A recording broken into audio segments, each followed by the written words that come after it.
Hello, my dear students. Have a great day to all of you. This is our SP's lecture, and we are learning the fourth chapter, that is documents related to formation of a company. In last lecture, we already studied about the memorandum of association, then the features of memorandum of association, and the different clauses contained in the memorandum of association. In this lecture, we will learn about the distinction between memorandum of association and articles of association. We learn it step by step or as per the points. First point is meaning.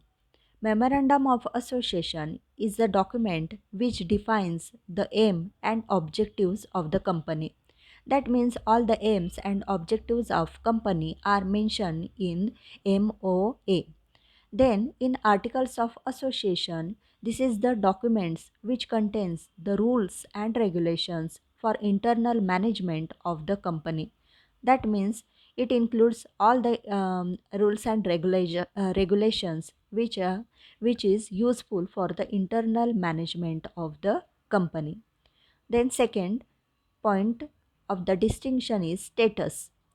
Memorandum of Association is the primary document without which no company can be formed, and the Article of Association is the second most important document prepared at the time of incorporation of the company. It is subordinate to memorandum. That means Memorandum of Association is a primary document and Article of Association is a secondary document. Then third is scope. It lays down the area beyond which the activities of the company cannot go. It lays down the boundaries within which the articles will be framed. That means the memorandum of association, the scope of the memorandum of association is within the area, that means it is laid down the area beyond which the activities of the company cannot go. Then articles of association, the scope of articles of association, it provides the regulations within the boundaries laid down by the memorandum. That means it lays down the scope within which company can function.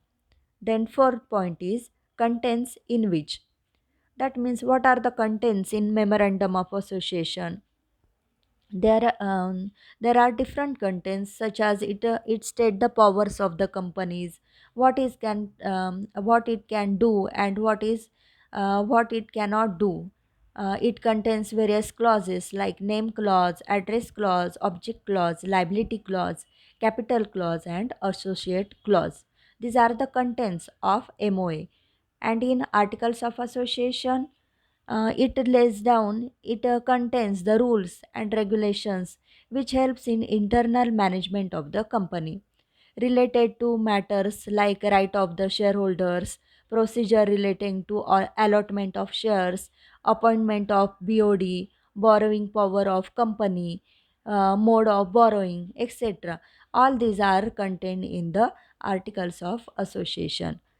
Then fifth is relation. It defines relationship between company and outsiders.